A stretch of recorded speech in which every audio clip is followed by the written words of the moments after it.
Real diary पीके channel से सबक आमूज कहानियां हासिल करने वाले मुअज़्ज़िज़ दोस्तों, अस्सलाम वालेकुम। बहुत दिनों की बात है, किसी जगह एक गरीब आदमी एक टूटे फूटे पुराने मकान में रहता था। वो मकान इतना बोसीदा हो चुका था कि एक दिन अचानक जमीन पर आ गिरा। उस गरीब आदमी को एक नया मकान बनवाने की फिक्र लाहक हुई। बाल बच्चों का पेट काट कर उसने लोगों से कर्ज लेकर एक नया मकान बनवाना शुरू किया। दीवारें खड़ी हो गईं, लेकिन छत भरने के लिए गरीब के पास कोई रकम बाकी न बची। चुनाचे उसने छत की जगह टाट बिछाकर उसके ऊपर मिट्टी डाल दी और अपने बीवी बच्चों समेत उस नए मकान में जाकर रहने लगा। उसने सोचा कि बरसात शुरू होने तक छत ठीक करवा लूंगा। उस मोहल्ले में एक चोर भी रहता था। गरीब आदमी का नया मकान देखकर उसने सोचा कि ये शायद दौलतमंद हो गया है, उसके हाथ से शायद अच्छा खासा माल हाथ लग जाएगा। चुनाचे एक रोज रात के वक्त जब सब बड़े सो रहे थे, वो चोर उस गरीब आदमी के मकान की छत पर चढ़ गया। लेकिन छत पर अभी एक दो कदम ही चला था कि टाट फट गया और वो धम से नीचे कमरे में सोए हुए मालिक मकान के पास आ गिरा।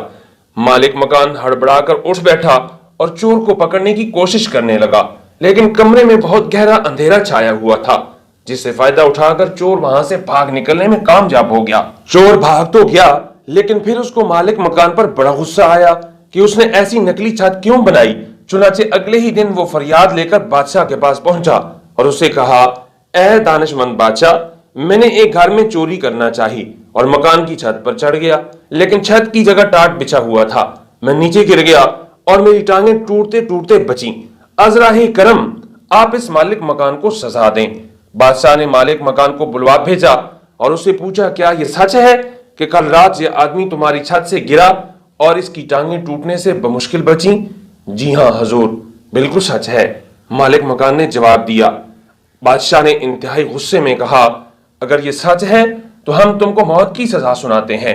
बादशाह ने कहा और जल्लादों को बुलाकर हुक्म दिया कि उसको फांसी पर चढ़ा दो। गरीब मालिक मकान बादशाह के कदमों पर गिर पड़ा और कहा, बादशाह आलम, मुझको क्यों फांसी दी जाए? आखिर सजा तो चोर को दी जानी चाहिए। चुप हो जाओ, बादशाह गरजा, तुम्हें मुझको नसीहत करने की जुर्रत कैसे हुई?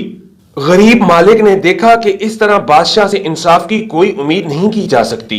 उसने बादशाह से कहा, बादशाह आलम, मेरा कोई कसूर नहीं है, टाट तो राज मजदूर ने बिछाया है, कसूर इसी का है, उसने खराब टाट बिछा दिए हैं। तब बादशाह ने हुक्म दिया कि इसको रिहा कर दिया जाए और उस मजदूर को फांसी पर चढ़ा दिया जाए। बादशाह के सिपाही फौरन जाकर उस मजदूर को पकड़ लाए। जब उसको फांसी के फंदे के नीचे खड़ा कर दिया गया तो उसने कहा, मुझे बादशाह से कुछ अर्ज करना है। बादशाह ने इजाजत दी तो उसने कहा, बादशाह आलम, मेरा कोई कसूर नहीं है, सारा कसूर उस आदमी का है जिसने वो टाट बनाए हैं। अगर उसने टाट पक्के और मजबूत बनाए होते तो इन पर कोई भी चलता तो वो ना फटते। बादशाह के हुक्म पर मजदूर को भी छोड़ दिया गया और टाट बनाने वाले को पकड़कर लाया गया। उसे बादशाह के सामने पेश किया गया तो बादशाह ने उससे पूछा, क्या टाट तुमने बनाए थे? जी हाँ हजूर, मैंने ही बनाए थे, उस आदमी ने जवाब दिया। तब तो सारा कसूर तुम्हारा है, बादशाह ने गरज कर कहा और उसने उसे फांसी पर चढ़ाने का हुक्म दे दिया। बादशाह सलामत, मैं आपसे कुछ जरूरी बात अर्ज करना चाहता हूँ, टाट बनाने वाले ने कहा।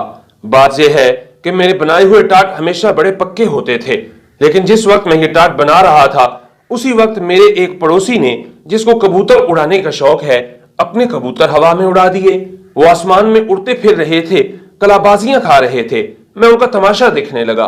इसका असर मेरे काम पर पड़ा और मैंने टाट छदरे और कमजोर बना दिए। कसूर मेरा नहीं बल्कि उसी कबूतरबाज का है। अब बादशाह के हुक्म पर टाट बनाने वाले को छोड़कर कबूतरबाज को पकड़कर लाया गया। फांसी की सजा सुनकर कबूतरबाज ने बादशाह से कहा, जहां पना, ये ठीक है कि मुझे कबूतर उड़ाकर उनका तमाशा देखने का शौक है, लेकिन इसमें क्या बुराई है? अगर आप मुझे फांसी पर चढ़ा देंगे तो इससे किसी का भला नहीं होगा। किसी बेगुनाह की जान लेने से यह कहीं बेहतर है कि आप चोर ही को कत्ल करा दें, तब लोग चैन और आराम से जिंदगी बसर करने लगेंगे।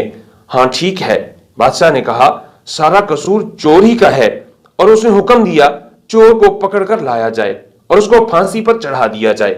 जल्लाद फौरन चोर को पकड़कर लाए और उसको फांसी के फंदे के नीचे खड़ा कर दिया, लेकिन मालूम हुआ कि उसका कद जरूरत से ज्यादा ऊंचा है, उसके पांव किसी तरह जमीन से ऊपर नहीं उठ रहे हैं। बादशाह को उसकी इतला दी गई तो उसने झंझला कर कहा, अहमक कहीं के, یہ چھوٹی سی بات بھی مجھ سے پوچھتے ہو؟ چور کا قد ذرا سا لمبا ہے تو تم کسی ایسے آدمی کو کیوں نہیں پکڑ لاتے جس کا قد ذرا سا نیچے ہو؟ اتنی موٹی سی بات بھی تمہاری سمجھ میں نہیں آتی؟ جلاد دوڑتے ہوئے نزدیک کے چوراہے پر گئے۔ ایک چھوٹے قد کا آدمی آٹے کا ایک بورا پیٹھ پر اٹھائے جاتا ہوا نظر آیا۔ جلادوں نے فوراً اس کو پکڑ لیا اور لا کر پھانسی کے پھندے کے نیچے کھڑا کر دیا۔ وہ چھوٹے قد کا آدمی چیخ چیخ کر کہہ رہا تھا اور جلادوں سے پوچھ رہا تھا کہ میرا قصور کیا ہے، مجھے کیوں پھانسی پر چڑھاتے ہو؟ اتنے میں خود بادشاہ بھی تماشا دیکھنے ادھر آ گیا اور آدمی بادشاہ سے گڑگڑا کر کہنے لگا، میرے مالک، میں ایک غریب آدمی ہوں، پہاڑ سے لکڑیاں لا کر بیچتا ہوں اور لوگوں کا سامان ڈھوتا ہوں، اس طرح اپنے بال بچوں کا پیٹ پالتا ہوں۔ آخر میں نے کون سا گناہ کیا ہے؟ کس بات کے لیے آپ مجھ کو پھانسی دینا چاہتے ہیں؟ ارے احمق، مجھے اس کا کیا پتا کہ تمہارا کوئی قصور ہے یا نہیں، بس کسی آدمی کو پھانسی پر چڑھانا ہے۔ میں ایک چور کو پھانسی پر چڑھانا چاہتا تھا، لیکن معلوم ہوا کہ اس کا قد ذرا اونچا ہے اور اس کے پاؤں زمین سے اوپر نہیں اٹھ پاتے، لیکن تمہارا قد بالکل مناسب ہے۔ چھوٹے قد والے آدمی نے گڑگڑا کر کہا، بادشاہ عالم، قصور کیا ہے لمبے قد کے چور نے اور آپ پھانسی پر چڑھاتے ہیں چھوٹے قد کے ایک بے گناہ اور بے قصور آدمی کو؟ یہ بھی کوئی انصاف ہے؟ چور ضرورت سے زیادہ لمبا ہے تو اس کے پاؤں کے نیچے ایک گڑھا کھدوا دیجئے، پھر سب ٹھیک ہو جائے گا۔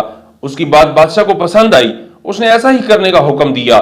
جلاد دوبارہ چور کو پکڑ کر لائے، انہوں نے اس کو پھانسی کے پھندے کے نیچے کھڑا کر کے گلے میں پھندا ڈال دیا اور پاؤں کے نیچے گڑھا کھودنے لگے، مگر چور تھا کہ برابر کہے جا رہا تھا، جلدی کرو مجھے دیر ہو رہی ہے، جلدی کرو مجھے دیر ہو رہی ہے۔ بادشاہ کو بڑا تعجب ہوا اور اس نے پوچھا، ارے تو مرنے کے لیے کیوں اتنا بےتاب ہے؟ بادشاہ عالم، چور نے جواب دیا، ابھی جنت کا بادشاہ مر گیا ہے، اس نے مرتے وقت یہ وصیت کی ہے کہ جو سب سے پہلے جنت میں داخل ہوگا اس کو میری جگہ بادشاہ بنایا جائے۔ وہاں بادشاہ کا تخت ابھی خالی ہے، اگر جلدی سے پھانسی پر لٹکا دیا جاؤں تو ممکن ہے کہ میں سب سے پہلے جنت میں پہنچ جاؤں اور شاہی تخت پر بیٹھ جاؤں۔ بادشاہ کے دل میں لالچ اور حسد کی آگ بھڑک اٹھی اور بادشاہ بے وقوف تو پہلے ہی تھا، بھلا جنت کا بادشاہ بننا چھوٹی بات ہے؟ چنانچہ اس نے فوراً جلادوں کو حکم دیا، چور کو رہا کر دو اور مجھے پھانسی پر چڑھا دو۔ بادشاہ کے حکم کی تعمیل ہونی ہی چاہیے تھی، چنانچہ بے وقوف بادشاہ کو سولی پر چڑھا دیا گیا۔ ریئل ڈائری پی کے چینل کو سننے والے معزز دوستو، اس کہانی سے ہمیں 3 اخلاقی سبق ملتے ہیں۔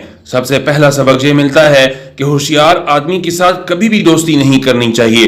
جو ضرورت سے زیادہ ہوشیار آدمی ہوگا وہ جب بھی اس کو موقع ملے گا تو وہ آپ کو نقصان پہنچائے گا اور خود بچنے کی کوشش کرے گا۔ اور دوسرا اخلاقی سبق یہ ملتا ہے کہ بے وقوف آدمی کے ساتھ بھی کبھی دوستی نہیں کرنی چاہیے، کیونکہ بے وقوف آدمی اپنا نقصان کرنے کے ساتھ ساتھ دوسروں کا نقصان بھی کر دیتا ہے۔ اور تیسرا اخلاقی سبق یہ ملتا ہے کہ ہمیں لالچ کبھی بھی نہیں کرنا چاہیے۔ جب ہم لالچ کرتے ہیں تو اس وقت اس لالچی بادشاہ کی طرح اپنی جان سے بھی بعض اوقات ہاتھ دھونے پڑ جاتے ہیں۔